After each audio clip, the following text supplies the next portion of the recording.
fall camp shifting to fall practices with the first day of school. Hi, everyone. I'm Zach Keenan with our publisher for DevilsDigest.com, Hode Rubino, ready to recap all 3 weeks of fall camp. Hode, we started last time with some of our takeaways on the offense and how the trend in the first week of camp is much different from the second week of camp. Did that continue in the third week of fall camp? Yeah, it really did, Zach. If you are judging by the words of offensive coordinator Zach Hill, he did feel that the offense is exactly where it needs to be at this stage of the preseason, and really, as a fan, that's exactly what you want to hear. We don't talk much about the running game because, rightfully or not, we just really take for granted that you have an exceptional running back group, a very experienced and talented offensive line group. So you really just talk about a machine that just keeps on humming.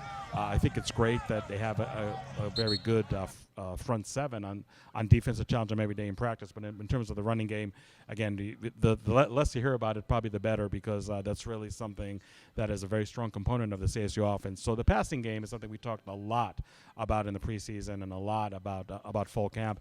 And Zach Hill said that he feels that Jaden Daniels, in terms of his comfort level with this offense, in terms of the volume and the caliber of audibles that he's calling more and more in fall camp, he definitely can see that he's comfortable, that the passing game is really starting to play at the level that he wants. In terms of wide receivers stepping up, I think that's one thing that Zach Hill was very candid about, saying that he's still looking for that go-to wide receiver. And you never know if it could be somebody in the slot, like Ricky Paracel, somebody who mentioned in our previous pieces covering fall camp that he's definitely one of the standout wide receivers out there. So maybe he can be a go-to wide receiver. But we're also looking at some absences right now. Johnny Wilson, Elijah Badger. Wide receivers that, quite frankly, I would think in the beginning of fall camp, I'd probably peg both of them as very probable starters. And now, with them not practicing for the last several sessions, you just kind of wonder how exactly they can figure in. Can somebody really grab their spot? But we've seen wide receivers like Jordan Porter, like Brian Thompson, the transfer from Utah, emerging more and more. So I'm really curious to see how it all comes together on September 2nd when they play Southern Utah. But I think when you talk about this offense really moving in the right direction, it's definitely much better now at the end of fall camp than it was in the beginning. And I think one thing to keep in mind, and something I think you and I discuss, is that in the beginning of fall camp, the offense really wasn't implementing all its bells and whistles. It's definitely in non-comparison from week 1 to week 3. And once those components were more and more prevalent in the offense, and even defensive coordinator Antonio Pierce admitted that once the level of sophistication and complexity, if you will, of this offense increased, then the defense had a harder time stopping the offense, definitely compared to week 1. And in turn, that's obviously a good sign for the offense, really getting more and more into rhythm. So all in all, the offense, after a rough start, is really moving in the right direction, and maybe it was just a natural trajectory that everybody had to be patient with to see evolving and taking place, and sure enough, it did. On the other side of the ball, we received the unfortunate news just probably about 2 hours after we finished reporting that Jermaine Loy will miss a significant portion of this upcoming season due to a tricep injury. Now, we also know that he underwent surgery recently, and it was successful, so very good for the family. But at the same time, Hood, we do need to discuss the significant impact that this guy, who is on the Polynesian Player Award of the Year watch list, things like that, I had so much clout surrounding Jermaine Loy, and now he will miss at least probably a couple games for the season at minimum, and now we move on to just the defense as a whole and how that unit shapes up. Yeah, and honestly, I mean, I really think that his absence from the team could be actually for the entire season. That's really TBD. I know Jermaine Lole did tweet out that he's going to see everybody soon. I know sometimes players that tend to be over optimistic, but we'll see. Maybe we'll see Jermaine Lole in October, November. Who knows? But I think right now, the mindset of the coaching staff and probably the mindset of the players too, believing that Jermaine Lole is not going to be available this season. In terms of the impact of the absence of Jermaine Lole, I know the easiest answer would be okay. It's going to be a really big void to fill. When you talk about an absolute disruptor in the opposing backfield, rushing the passer, really halting the rushing game of the opponent, freeing up the linebackers behind you to make plays, Jermaine Lole is absolutely a vital cog for this Arizona State defense. You talk about honors that you mentioned a second ago, like Polynesian Player of the Year. also, if you would have to make a short list of players on this Arizona State roster that still have eligibility for 2022 and most likely will declare for the NFL draft, Jermaine Lolay's name is definitely on there. And I think you and I mentioned in one of our previous pieces that even in a shortened 4-game season, when NFL scouts saw Jermaine Lolay on film, they were wondering for the ASU coaching staff why this player did not declare for the NFL draft. And I think that's a huge compliment when you talk about such a small sample size and still showing enough that you have NFL scouts, sometimes even decision makers, really questioning why this player did not declare for the NFL draft. So that really shows you the caliber of player that Jermaine Lolay is. So in terms of who's going to replace Jermaine Lolay, so first you have super senior Shannon Foreman is last year at Arizona State. Right now he would be the starter, somebody who is a very experienced player. Make somebody that really can be that utility player, if you will, for the Sun Devils. But I think behind him, that's where things get really more interesting. Omar Norman-Lott is somebody who was a crown jewel back in his recruiting class. Did not get to play a lot in 2020, but coming into fall camp, definitely is a player that a lot of people had their eye on and did show some flashes early on in fall camp. However, due to injury, he missed the last several sessions. So it's going to be kind of hard for him to, at least right now, contend for that starting position. He is definitely the future of this defensive line. He's definitely one of the building blocks of the front four on this Arizona State team in years to come. But at the same time, availability is probably the best trait, the best skill that anybody can have. And until he's practicing a week or two in a row, can we really then assess if he does have a chance to really challenge for that starting position? But right now, you probably would put him behind Shannon Foreman, and again, hopefully he's healthy for the season opener on September 2nd.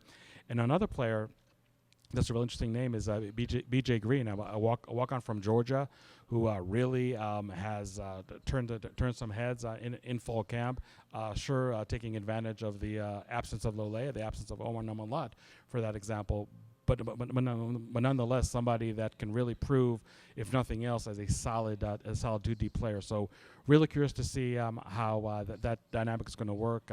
If it's really going to be just by committee trying to replace such a big talent as Lolay, or is it going to be maybe one player out of the three that emerges, maybe even somewhat of a surprise emergent as somebody that proves that the drop-off is not as steep as you think it would be. But in terms of the rest of the defense, I think that no surprises. Nothing really to talk about, which really is good news. I see the linebackers and the defensive backfield with just tons of experience. And we talked about this a lot. Really playing at that level.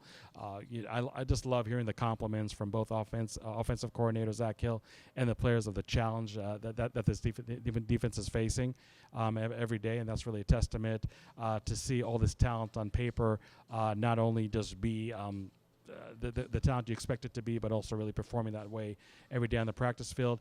I really love the comments that defensive coordinator Antonio Pierce had earlier in the week concerning that on the one hand, he likes it that the defense is a year older, a year wiser, and definitely playing that well. Great communication.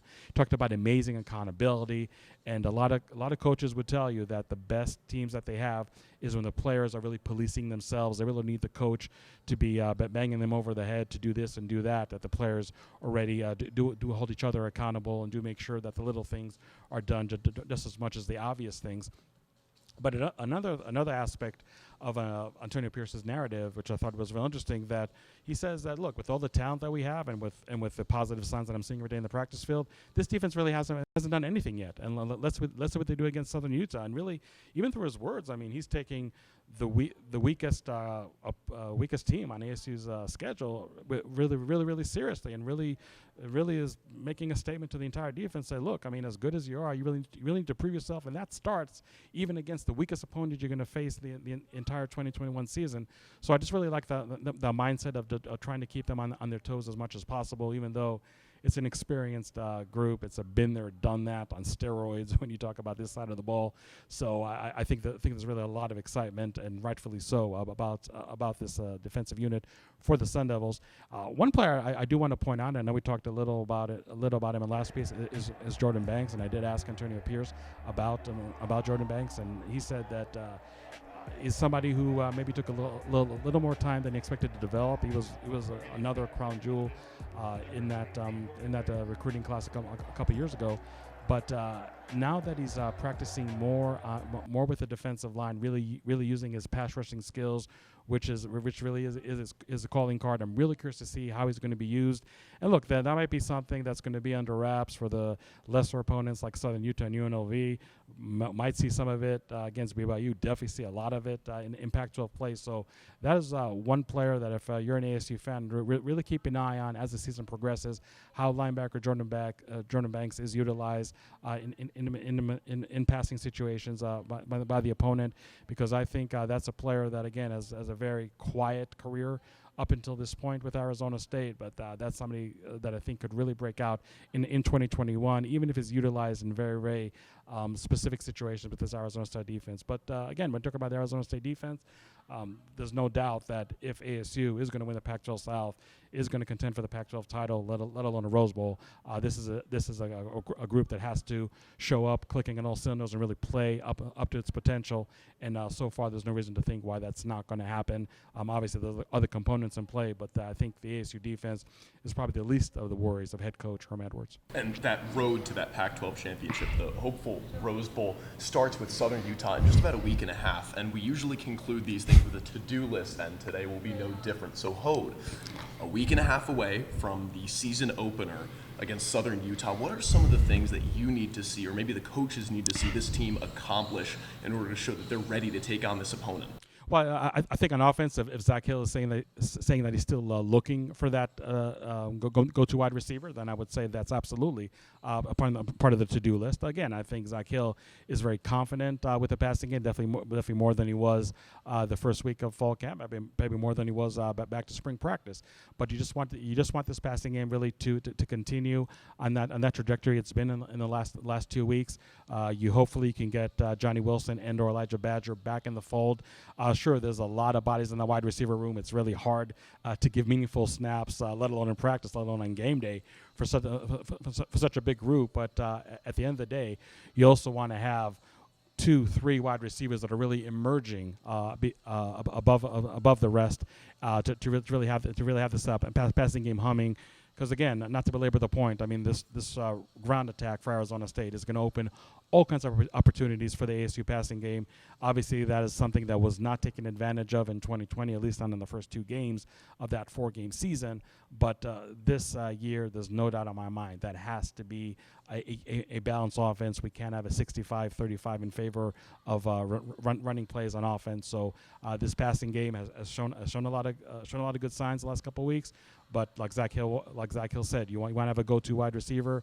You want to really have an established, consistent 2 deep over there. It might be easier said than done. Again, with having so much talent, and some players are not available, and when they come back, I mean, can they really assert themselves? But that's what you're looking for on offense. Still trying to figure out this passing game and playing at a higher level.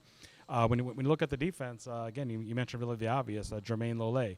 Is it going to be Shannon Foreman, Norman Lott, or even B.J. Green as a surprise filling in his shoes, or it's really going to be probably more by committee? I think it's going to be the latter.